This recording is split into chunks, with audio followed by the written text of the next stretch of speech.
about. First and foremost, we're going to talk about this viral video. Some of you may have seen it already. Some of you may have seen this video already. I do want to come out and say first, before I even play this video, that this is not a real life situation.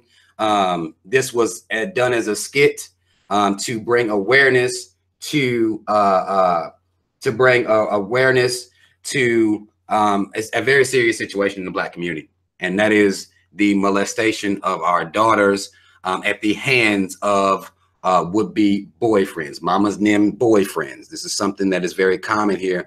I'm going to play it. It's about a minute and a half. It's up on Instagram, so it'll be in 30-second increments. I'm going to play this out here. If you haven't seen it already, you'll be able to hear it here. So let's get into it. I'm going to turn it up a little bit more.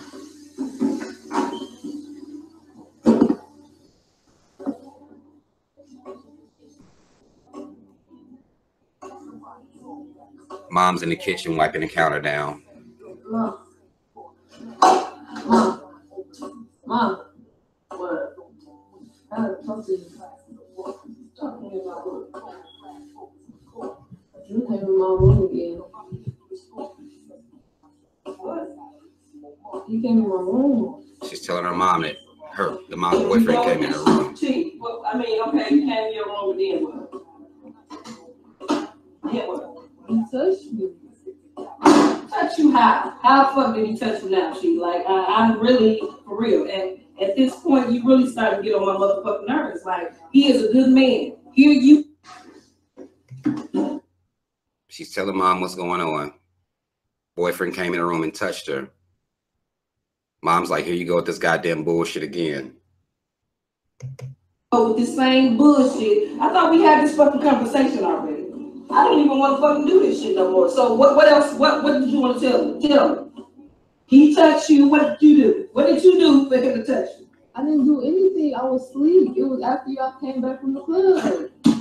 You know what? Your dumb ass, every time I look up, you got so last night when me and him came from the club.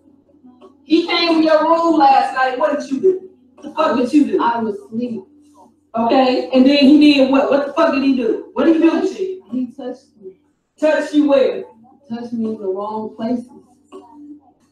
I'm sick of this bullshit. For real. This is a good mother. But you man, you running around all day with motherfucking booty shorts. What the fuck was you doing when he came over here? Why are you mad at me? It's your boyfriend.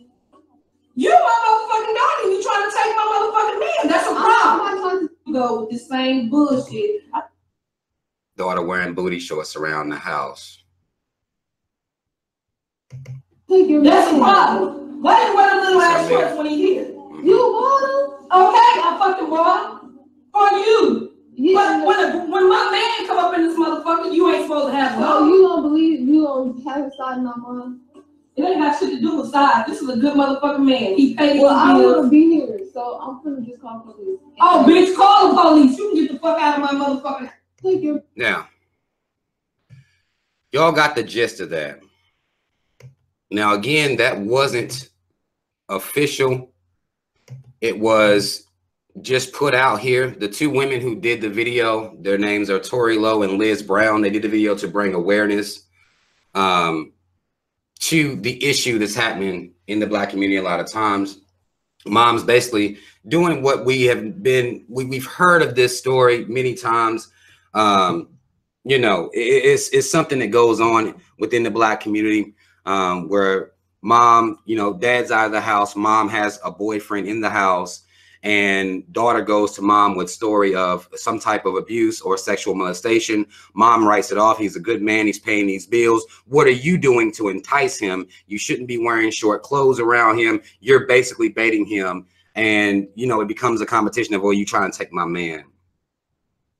This is what goes on in reality. Now, when I saw this, I didn't say anything at first because I was just like, well, what the fuck? This shit is way too fucking crazy. And it came out the next day that it was just a skit to bring awareness, something that we refuse to talk about in the Black community. This is one of those things that we like to try to keep on the hush. We try to keep this shit on the low. And in my lifetime, I've talked to many Black women where this is a story that's familiar. They go to mom with some with some truth about maybe something that the boyfriend is doing, and the mom writes it off. The mom ignores it. It's something that, you know, the mom is more interested in keeping the man, the quote unquote good man, even though he's a full blown molester, keeping that good man. And this is happening to children that are in this situation. This little girl is supposed to be 16 years old in this, but they get younger than that. They get younger than that. And this is happening.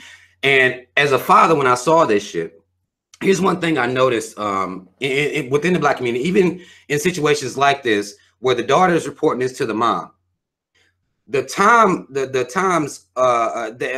that these things happen, it's almost like, well, where can the daughter get in contact with the man, with the father? Where is he? Now, a lot of Black fathers who aren't in the home, they have a certain mentality that if it's not happening directly to them, if it's something that the mom's going through, whether it be any type of abuse, it's happening in the mom's house, they don't necessarily give a fuck what's going on here. A lot of times mom's suffering, mom's abuse is looked over by the fathers. A lot of times it's looked over. This daughter should have been able to call her daddy, and daddy should have been able to come over there and murder the motherfucker. Murder, full-blown murder. And take the child out of the house. That's what you have to be prepared to do. This is happening, and daughters aren't being able to go tell their dads what's going on, whether dad's AWOL or not. And I always tell dads, stay close. You have to know what's going on, because if mom isn't going to do the protection in the house, it's your job to step in and do the protection in the house. And a lot of fathers out here see if mom going through something fucked up, they celebrate in that. That's fine. Any abuse, I don't give a fuck. I don't care. My kids' moms have bodyguard for the rest of their lives, because I don't think there's nothing positive about my kids' moms going through some type of abusive situation, my children being in an abusive situation with some random ass man. There's nothing positive about that to me. I don't celebrate that. I don't revel in that. That's something that we have to do better as protection of our children. And me, I believe that you, as a father, you should protect your child's mom as well. Doesn't matter to me. The situation doesn't matter what's going on. That mom, because they're connected to that child, they deserve protection as well. Now, in this case, this mom don't necessarily deserve protection, but you need to be taking your daughter, beat his ass and take your daughter out of this situation. That's a father's job. I don't care the situation. I know people rag on me about, you know, the situations of people co-parents and people want to, you know, act like it's some separate thing. No, it should be a fucking team. It's teamwork to me. That's what it's about. Should no man come over your child. And for any father, shouldn't no woman come over your child. It shouldn't be happening like that. If mom don't want to deal with it, then that's where dad steps in. Take that child out of the house. That's what's supposed to happen. But a lot of times our daughters are left out here fending for themselves, which caused them to have a resentment. And as they get older, they'll have a resentment for men because they ain't been able to rely on men. They ain't even been able to rely on their own fathers. That creates a residual effect that we see in society.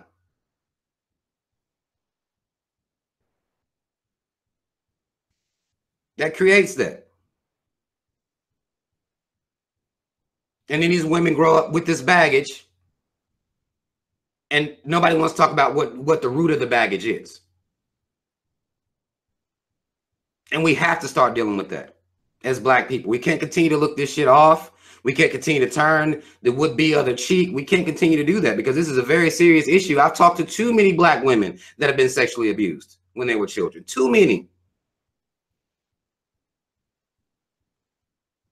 Then I always want to know, well, what happened to the motherfucker? Nothing. Nothing's happening to the people. They're just out here. And if your mom and dad aren't going to protect you, then who will? Who can you trust? That is a situation that's created. There are residual effects of this type of abuse in the Black community. So I would advise any woman out here who has children, pay attention to what's going on. I don't agree with having strange men all around your kids, but if it's somebody that you're going to be with like that, if it's somebody you're going to be with like that, make sure you pay attention to what's going on. Listen to your children. Listen to them. And it doesn't matter if your daughter walk around in booty shorts or not. It doesn't matter. Listen to your child. That man should be, I don't give a fuck how many bills he paying. He needs to be the fuck up out of there if he's not killed first. He needs to be the fuck up out of your house.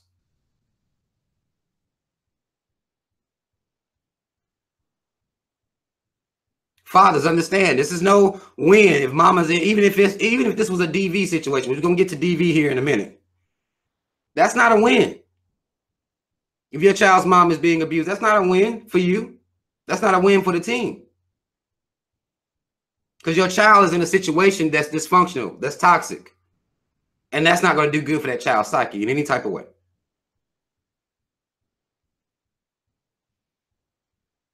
So you may not be in love with the kid's mom or whatever. But you should be in love with your child enough to know that your child loves their mom. So that should grant some protection. Period. And you should be meeting these guys, talking to these guys. Even if your kid's mom, a lot of men in situations like this, a lot of men get jealous and they don't want to necessarily come around in those situations. They don't want to be around the situation, but you need to be meeting these men that's going to be around your kids. They need to know that you're there. They need to understand that you will do anything for your child, even if that means murdering you. I'll do that. If that's what I have to do, that's just what I have to do. They need to understand that.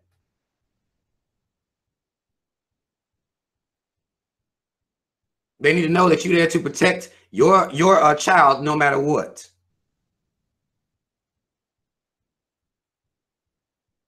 And that's something we're going to have to deal with. We're going to have to deal with that in the Black community. That's something we're going to have to deal with. We're going to have to do a better job of protecting our kids, mothers and fathers alike. There are way too many of our daughters growing up with situations or stories of sexual assault. And nobody did anything.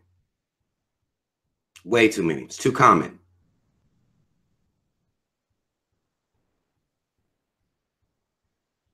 See, our mothers and fathers, we got to get on our jobs. We have to get on our jobs. You're going to be bringing people into situations. We have to get on our jobs.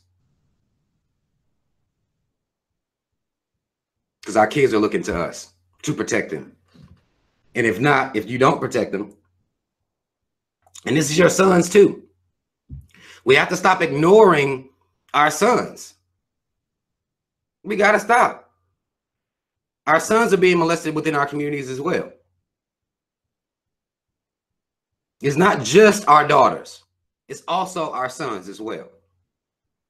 Nobody wants to talk about that. Men don't want to talk about that when they go through these types of traumatic events when they're young, because it's looked at as a weakness. It's embarrassing to be affected by that, to be traumatized by that.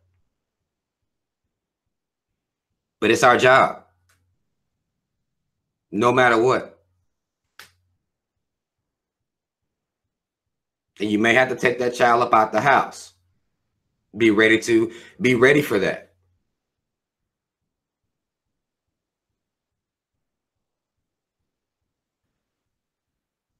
When I saw this shit, it made me, you know, because you'll see stories like this.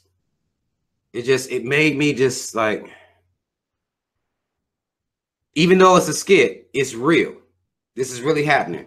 Women are really living through this, and it creates a residual effect throughout their adult life as well. A lot of people will be mommy issues. A lot of people have daddy issues. There's these issues that's coming from somewhere, and a lot of it have to do with lack of protection, neglect, abuse. And that's stuff that we can control by letting our kids see then I got you. If nobody else does, I do. We have to do that work.